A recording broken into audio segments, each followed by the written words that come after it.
మహాగణాధిపతయే నమః. ఓం గురుభ్యో నమః. ఓం శ్రీమాత్రే నమః. పరమేశ్వర స్వరూపమైనటువంటి జ్యోతిష, వాస్తు మరియు ఇతర అనేకమైనటువంటి శాస్త్రములను మనకు అందించినటువంటి మహర్షులకి నమస్కారం. హయగ్రీవ హయగ్రీవ హయగ్రీవేతి యో వదేత్ తస్య నిస్సరతే వాణి జన్హుకన్యా ప్రవాహవత్. అరుణాం కరుణాతరంగితాక్షీం ధృతపాశాంకుశపుష్పబాణ చాపాం అనిమాదిభిరావృతాం మయూకైః అహమిత్యేవ విభావయే భవానీం. శ్రీమాత్రే నమః. ప్రేక్షకులందరికీ కూడా ఆ లలితాంబిక అమ్మవారి యొక్క అనుగ్రహం పరిపూర్ణంగా కలగాలని మనస్ఫూర్తిగా కోరుకుంటూ ఈరోజు మనం చెప్పుకోబోయేటువంటి టాపిక్ ఏదైతుందో దిష్టి, దాన్ని దృష్టి అని కూడా అంటూ ఉంటారు. అంటే దిష్టి పడడము అంటూ ఉంటారు. అది చాలా మందికి దీంట్లో కన్ఫ్యూజన్, అనుమానం ఉందో లేదో, అసలు ఉంటే ఇలా నిజంగానే పనిచేస్తుందా, ఇలాంటివన్నీ తర్కించడం కానీ ఉండాలి. ప్రతి మనిషిలో కూడా ప్రశ్నించేటువంటి గుణము ఉండాలి, తర్కించేటువంటి తత్వము ఉండాలి, నిజానిజాలు తెలుసుకోవాలి. అప్పుడే మనిషి మేధావిగా మారుతాడు. అందులో శాస్త్రం, నిజంగా శాస్త్రంలో ఇది ఉందా, దిష్టి అనేటువంటిది ఉందా, మరి లేకుండా ఇది ఏమైనా ప్రాచుర్యంలోకి వచ్చిందా, అసలు ఉందనడానికి దీనికి ఏదైనా మనకు ఆధారం ఉందా అంటే ఒక చిన్న ఎగ్జాంపుల్ చెప్తాను చూడండి. చిన్నపిల్లలు బోరన ఏడుస్తూ ఉంటారు. బయటికి తీసుకెళ్ళినప్పుడు ఇంటికి రాగానే అందరూ ఏడుస్తారని నేను చెప్పిన 90% ఆఫ్ పిల్లలకి జరుగుతూ ఉంటుంది. సాయంత్రం అప్పుడు అవి తీసుకెళ్ళినప్పుడు అది చూడండి. మనం అందుకే సాయంత్రం మనకి ఎప్పుడైతే చీకటి పడుతుందో అందుకే పిల్లల్ని బయటకు తీసుకెళ్ళకండి. ఒకవేళ అత్యవసరమై ఏ హాస్పిటల్కి ఎక్కడికో తీసుకెళ్ళవలసి వస్తే మొత్తం కవర్ చేసుకొని తీసుకెళ్ళండి అంటారు.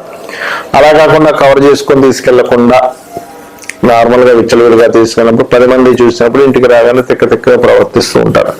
అలాంటి సమయంలో మీ అందరికీ గుర్తుంటుంది, నానమ్మలు, అమ్మమ్మలు లేదా తల్లికి కూడా ఆ విధి విధానం తెలిస్తే దిష్టి తీసేయగానే మరి అప్పటి వరకు బోరను ఏడుస్తున్నటువంటి ఆ పాప కావచ్చు, బాబు కావచ్చు, ఒక్కసారిగా కామ్ డౌన్ అవుతారు. అంటే తగ్గించుకుంటారు. వాళ్ళ ఏడుపు కానీ, వాళ్ళు దుఃఖపడుతున్న విధానం కానీ అర్థం కాని ఒక స్థితిలో ఉన్నటువంటి పిల్లలు కూల్ అవ్వడం జరుగుతుంటుంది. ఎందుకు అవుతుంది అది అంటే ఆ నెగటివ్ ఎనర్జీ అది ఎలా ఏర్పడుతుంది, మనకి చుట్టూ ఆరా అనేటువంటిది ఉంటుంది. ఆ ఆరా అని సంబంధంతో ఈ దృష్టి అనేటువంటిది పడుతూ ఉంటుంది. అంటే మీకు ఇక్కడ సందేహం కలిగి అదేంటండి, పడుతుందా, నిజంగానే ఒక కంట్రోల్ చేసేటువంటిది ఉంటుందా అంటే చిన్న ఎగ్జాంపుల్, మ్యాగ్నెట్ ఉంది మన దగ్గర. మ్యాగ్నెట్ ఎక్కడో పలానా కొంత దూరంలో ఉన్నటువంటి ఒక ఇనప వస్తువుని కదపగలుగుతుంది కదా, దాని పక్క నుంచి తీసేవాడు మూవ్ అవుతుంది కదా. అంటే ఏంటి, మన కంటికి కనబడకుండా ఒక్కొక్క దానికి ఒక్కొక్క ఎనర్జీ ఉంది. ఇప్పుడు అంతదా కింద మనం ఫోన్ మాట్లాడుకుంటున్నాము, ఎక్కడో ఉన్న వ్యక్తితో మనం తరంగాలు గాలిలో నుంచి వచ్చి మన ఫోన్ నుంచి టవర్ నుంచి సిగ్నల్కి, మన శాటిలైట్ నుంచి మళ్ళీ టవర్కి, ఆ వ్యక్తి దగ్గరికి ఎలా ప్రయాణం చేస్తున్నాయి అంటే గాలిలో ప్రయాణం చేసేటువంటి తరంగాలు ఉన్నాయి, గాలిని పట్టేటువంటి శక్తి ఉంది. దీన్నే మనకి సుందరాకాండలో కూడా హనుమంతుల వారు సముద్రం మీద లంకకి ప్రయాణం చేసేటప్పుడు తన నీడని పట్టి ఆపేటువంటి ఒక శక్తి ఉంటుంది. మీరు చూసే ఉంటారు. ఆ సుందరాకాండ చదివిన వాళ్ళందరికీ కూడా ఆ యొక్క అనుభవం తెలుస్తుంది. అంటే ఏమిటి, మనిషిని డైరెక్ట్ గా ముట్టుకోకుండా పట్టేటువంటిది, కంట్రోల్ చేసేటువంటిది ఒక శక్తి ఉంది. మరి శక్తి ఉంది, సరే ఓకే, దీనివల్ల ఏమవుతుంటుంది అంటే మనం వింటూ ఉంటాం, ఏమోనండి నాకు మొత్తం దిష్టి తగులుతుందో, షాపు మొత్తం దిష్టి తగులుందో తెలియట్లేదు, లేదా మాకు దిష్టి ఏమైనా తగులుతుందో తెలియట్లేదు, మాకు నెగటివ్ ఎఫెక్ట్ ఏమైనా అవుతుందేమో తెలియట్లేదు. మరి దీనికి ఏం చేసుకోవాలి? ఎందుకంటే చుట్టూ ఉన్నటువంటి, మీరు ఎదుగుతుంటే చుట్టూ ఉన్నటువంటి కొంతమంది మీరంటే పడనటువంటి వారు మాటికి మీ వైపు చూడడం కానీ మీ ఇంటికి రావడం వల్ల కూడా కొంతవరకు మీకు ఎఫెక్ట్ అనేది పడుతూ ఉంటుంది. మరి దీని నుంచి బయటపడడం ఎలాగా, ఒక్కొక్క రాశి నుంచి ఎలా తెలుసుకోవాలనేటువంటి నేను మీకు ఇప్పుడు చెప్తాను. మకర లగ్నము, మకర రాశి. లగ్నం తెలిస్తే లగ్నం నుంచి చూసుకోండి, రాశి తెలిస్తే రాశి నుంచి మీరు ఇది ఫాలో అవ్వచ్చు. మకరం వారికి ఉన్నటువంటి లక్షణాలు ఏమిటి? సహజంగా మకర పట్టు అంటూ ఉంటారు. అంటే మకరం వారు బయటికి సింపుల్ గా కనబడుతున్నా గట్టిగా దాని ఇది ఎక్కువగా ఉంటుంది, దృఢంగా పట్టుకుంటారు ఏదైనా ఒక విషయాన్ని పట్టుకుంటే కనుక, అంటే దాని అంతు తేల్చే వరకు వదలరన్నట్టుగా ఉంటుంది. అలాగే మరొకటి ఏంటంటే తన లోకంలో తను ఫాస్ట్గా తిరుగుతుంది. మసలు చూడండి, తను నీళ్ళలో బాగా తిరుగుతుంది, బయటకు వచ్చారు అలా స్టాగ్నెంట్ గా ఉంటుంది. ఈయన ఏంటి అసలు ఈయన చేయగలదా, ఈ పని అసలు ఈయన చేయగలదా అనిపిస్తూ ఉంటుంది, ఈయనకు అప్పచెప్పొచ్చా అనిపిస్తూ ఉంటుంది. కానీ అది ఎంత పట్టుదల ఉంటుందో, గజేంద్ర మోక్ష ఘట్టం మనం విన్నాం. ఏనుగుని పట్టుకుంటే ఆఖరికి శ్రీహరి వచ్చి చక్రం వదిలితే గాని ఆ మకరం యొక్క శిరస్సు ఖండించే వరకు వదలలేదు, దాన్ని మకరం పట్టు అంటూ ఉంటారు. అంత టాలెంట్ ఉన్నటువంటి మీకు మీ పని మీరు చేసుకుంటూ, మీ యొక్క కార్యక్రమాలు మీరు చేసుకుంటూ, మీ సంపాదనతో మీరు చేస్తూ, మీ కష్టం మీరు పడుతూ ఉంటే చుట్టుపక్కల వాళ్ళు, కిట్టని వాళ్ళు, టాలెంట్ లేని వాళ్ళు, చేతగాని వాళ్ళు మిమ్మల్ని చూసి ఓరవకుండా పెట్టేటువంటి నెగటివ్, అంటే ఓరవకుండా కలిగించే నెగటివ్ ఎనర్జీ, ఓరవకపోవడమే నెగటివ్ ఎనర్జీ, గుర్తుపెట్టుకోండి మీ చుట్టుపక్కల. అందుకే మనకి శాస్త్రాల్లో ఏం చెప్తారంటే అందరితో నువ్వు ఫ్రెండ్లీగా ఉండని చెప్పేది ఎందుకే, శత్రుత్వంగా ఉండకు అని చెప్పేది ఎందుకే. ఎందుకంటే శత్రుత్వంగా ఉంటే శత్రువులు పెరుగుతున్నారు, శత్రువులు ఎప్పుడైతే పెరుగుతున్నారు నువ్వు ఓరవని వాడు పెరుగుతూ ఉంటాడు. అందుకే మనకి పాతకాలంలో చూడండి, ఇంట్లో ఏదైనా వస్తువు వండుకుంటే అందరికీ పెంచేవారు, ఎందుకు ఫ్రెండ్లీనెస్ పెరుగుతుంది దానివల్ల. నీకు నువ్వు తింటూ ఉంటే సరే కాదు, ఒక వస్తువు ఏదైనా ఉండేవు అందరికీ పంచాలని చెప్తుంది శాస్త్రం. ఇరుగు పొరుగు వాళ్ళకి ఇప్పుడు చాలా తగ్గిపోయింది ఆ కల్చర్, కానీ ఒకప్పుడు ఖచ్చితంగా ఇటు ఒక 4 ఇల్లు ఇటు ఒక 4 ఇల్లు వాళ్ళకి ఇచ్చుకుంటూ ఉండేవాళ్ళు. ఇవన్నీ మా ఇంట్లో పలానా స్వీట్ చేసాం తినండి అని. అది ఒక ఫ్రెండ్లీ నేచర్ని ఇచ్చేది. వాళ్ళకి ఏదైనా మంచి జరిగితే మంచి అని వచ్చేవారు, అయ్యో సంతోషించేవారు, ఇబ్బంది కలిగితే అయ్యో మన వాడికి ఇబ్బంది కలిగింది అని వచ్చేవారు. ఆ ఇది ఉండేది పర్టికులర్గా, గుర్తుపెట్టుకోండి. ఇప్పుడు ఈ అపార్ట్మెంట్ కల్చర్ కావచ్చు, వాళ్ళ రూమ్లోనే వాళ్ళు ఉండడం కావచ్చు, పక్కింటి అతని పేరే మనకు తెలియదు, అలా ఉంది పరిస్థితి. అయితే ఇక్కడ మీరు అర్థం చేసుకోవాల్సిన విషయం ఏంటంటే, ఈ మకరం వారు ఏ నామస్మరణ మీకు పూర్వజన్మలో చేసిన కర్మల్ని కావచ్చు, ఈ జన్మలో మీకు ఓర్వని వారి నుంచి బయటపడేసేటువంటిది ఏ నామస్మరణ అంటే శ్రీమాత్రే నమః, లేదా పూర్తిగా లలితా సహస్రనామాలను పూర్తిగా స్మరణ చేయడమే. అదేవిధంగా ప్రత్యేకంగా మీరు శనగలు దానంగా ఇవ్వండి. దానం తీసుకునేవారు లేరు అని అనుకుంటే కనుక గోవుకి అరటికాయలు తినిపించండి, గోధుమ రవ్వ తినిపించండి. దీనివల్ల మీకు తెలియకుండానే మీకు చుట్టూ అల్లుకుంటున్నటువంటి ఒక నెగటివ్ ఫోర్స్ నుంచి బయటపడగలుగుతారు. అయితే ఇక్కడ కొంతమంది అడుగుతూ ఉన్నారు నన్ను, ఈ దిష్టి వల్ల వచ్చే నష్టాలు ఏమిటండి అని చెప్తాను చూడండి. చిన్నపిల్లలకైతే వాళ్ళకి తెలియకుండానే చాలా అనీజీగా ఉంటారు, అందుకే ఏడుస్తూ ఉంటారు వాళ్ళు వ్యక్తపరిచేటువంటి భాష ఒకటే ఏడుపు అంతే. ఆ ఏడుపుని చూసే ఎందుకు ఏడుస్తున్నారు అని మనం వాళ్ళని ఊరుకోబెట్టడం మనం రకరకాల దిష్టి తీసే ప్రక్రియలు చేస్తూ ఉంటాం.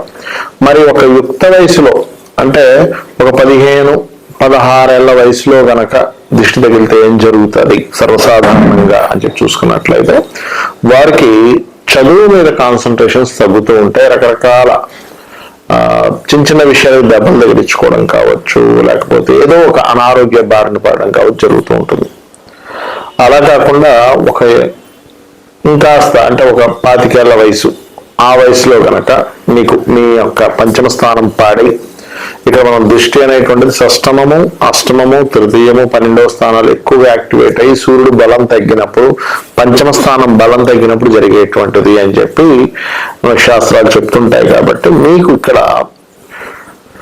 మీరు ఒక 25 ఇయర్స్ ఆ ఏజ్ లో, ఆల్మోస్ట్ 25 to 30 ఏజ్ లో ఉన్నప్పుడు మీకు ఎక్కువగా దీని ప్రభావం అంటే నెగిటివ్ ఎనర్జీ ప్రభావం ఉన్నప్పుడు జరిగేది ఏమిటి అంటే లైఫ్ లో సెటిల్ అవ్వలేకపోతుంటారు.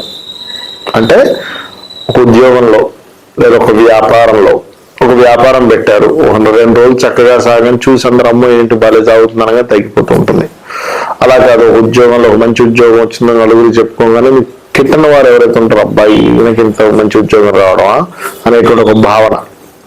అలాంటప్పుడు శాస్త్రం చెప్తుంది మీ పంచమాధిపతిని చేసుకోవడమే. అలాగే అంటే ఇది అందరికీ తగలని రూల్ లేదు, బాగా అర్థం చేసుకోండి. ఇది కేవలం రవి యొక్క స్థానము పంచమ స్థానం వీక్ గా ఉన్న వాళ్ళకి నేను ఇందాక చెప్పినటువంటి రూల్ ఏమిటి అంటే ఈ దశలు నడుస్తున్నప్పుడు మాత్రమే గుర్తుపెట్టుకోండి. ఇక ఒక ఏజ్ ఒక 50s లో ఉన్నటువంటి వారు అంటే ఇంచుమించుగా 40 to 50 అనుకోండి, అలాంటి వారికి ఏమవుతుంది అంటే వాళ్ళు ఆస్తుల్ని కోల్పోవడం కానీ లేకపోతే ఎందుకంటే ఆ ఏజ్కి వచ్చేసరికి ఆల్మోస్ట్ 50s దగ్గరికి వచ్చేసరికి కొంత ఆస్తి కూడబెట్టుంటారు కష్టపడి, వాళ్ళు ఎంతో కష్టపడి కూడబెడతారు. కానీ చుట్టుపక్కల వాళ్ళు వాళ్ళ భావనలు ఎలా ఉంటాయంటే వీళ్ళు ఏదో ఇది చేశారులే అంటే వాళ్ళ కష్టం ఎవరికి తెలియదు. తెలివితేటలతో కష్టపడడం కావచ్చు, శ్రమించి కావచ్చు, వాళ్ళు ఏదో ఒక ఆస్తి ఇంత రాత్రి మొదలు కష్టపడితే చుట్టూ ఉండే వాళ్ళ స్థితి అలా ఉంటుంది. కాబట్టి పొరపాటును కూడా మీరు గుర్తుపెట్టుకోండి. చిన్నప్పుడు అంటే ఇవన్నీ ఎందుకు చెప్తున్నా అంటే చిన్నపిల్లడిగా ఉన్నప్పుడు ఎక్కువగా ఎక్స్పోజ్ చేయకండి పిల్లల్ని. ఒక ఏజ్ లో బాగా చదువుతున్నప్పుడు కూడా ఎక్కువగా ఎక్స్పోజ్ చేయకండి. అద్భుతంగా చదువుతున్నాడు. అందుకే చాలా మంది తల్లిదండ్రులు అంటుంటారు మా వాడు బాగా చదివేవాడండి ఎందుకు ఈ మధ్య చదవట్లేదు అంటే వారికి నెగిటివ్ ఎనర్జీ ఫామ్ అయింది. ఒక ఏజ్ వచ్చేసరికి మీరు చేసేటువంటి బిజినెస్ ప్లానింగ్స్ కానీ మీరు చేసేటువంటివి కానీ ఎక్స్పోజ్ ఎక్కువగా చేయకండి. ఎందుకంటే ఎక్స్పోజ్ ఎక్కువగా చేస్తే అది కూడా ఒక రకమైన నెగటివ్ ఎనర్జీని ఫామ్ చేస్తూ ఉంటుంది. ఒక ఏజ్ వచ్చాక 40-50 ఏళ్ళు వచ్చాక మీకుండే ఆస్తి వివరాలు ఎవరికి చెప్పకండి. కామ్గా ఉండండి, ఏదో ఉంది. ఎందుకంటే గొప్ప కొద్ది చెప్పుకుంటూ ఉంటారు, తర్వాత పతనానికి దారితీస్తుంది. ఎండింగ్స్ లో ఆల్మోస్ట్ 60s, 70s, 80s లో ముఖ్యంగా ఇక్కడిది ఆరోగ్యం మీద ఎక్కువగా ప్రభావం చూపిస్తూ ఉంటుంది. అందుకని మీకు పాతకాలం వాళ్ళు చూసినట్లయితే వాళ్ళు తినేటప్పుడు చాటుగా తినేవారు. ఎందుకు అరే ఇంత ఏజ్ వచ్చేసిందని ఇంత చక్కగా తింటున్నాడా అంటే అయిపోయింది అక్కడ క్లోజ్. కాబట్టి ఏంటంటే ఇవి కొంచెం పాటించాలి. ఇక్కడ ఏంటంటే మీరు అర్థం చేసుకోవాల్సినటువంటిది ఇది ఒక సైంటిఫిక్ కోణంలో ఆలోచించండి. ఇదేదో మూఢనమ్మకం అనో లేకపోతే ఇంకోటి ఏదో కాదు. శాస్త్రం ఏం చెప్పినా కూడా దానికి ఒక ఆధారం ఉంది. ఎలాగా అంటే మీరు దృష్టి తీయగానే తగ్గుతుందిగా ఒక ఆధారం. రెండోది మీరు గమనించండి, గుమ్మడికాయ కడతాం ఇంటికి. గుమ్మడికాయ కట్టినప్పుడు ఆ ఇంటికి ఏమవుతుందంటే ఫస్ట్ లో 2-3 సార్లు మొదటిసారి రెండోసారి మూడోసారి తొందరగా కుళ్ళిపోతుంది, గమనించండి. తర్వాత అది ఇంకా తొందరగా కుళ్ళదు. ఎందుకు? ఆ నెగిటివ్ అనేది వెళ్ళిపోయింది అక్కడ. అందరి జీవితాల్లో జరుగుతుంది. మీరు అబ్జర్వ్ చేయొచ్చు. ఉందా లేదా దిష్టి ఉందా లేదా చెప్పడానికి ఇది ఒక పెద్ద ఉదాహరణ. అలాగే మరొకటి ఏంటంటే ఇది ఏదైతే గుమ్మడికాయ కట్టే ప్రక్రియ కూడా చాలా మంది నన్ను అడుగుతుంటారు ఎన్నిసార్లు కట్టాలి, ఎప్పుడు కట్టాలని.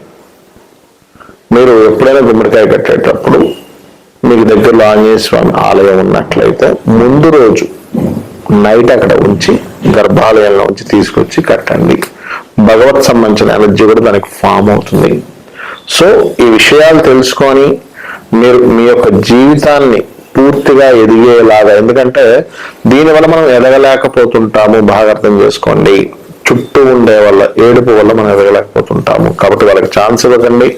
అమ్మవారి పాదాలని ఆశ్రయించండి. అమ్మవారి భగవంతుని తలుచుకోండి. భగవంతుని మీ స్వశక్తితో మీరు ఎదుగుతూ భగవత్ సాధన చేస్తూ ఉండండి. ఖచ్చితంగా మీరు అన్ని విధాలు ఎదగాలని ఎదుగుతారని కోరుకుంటూ శ్రీమాత్రే నమః.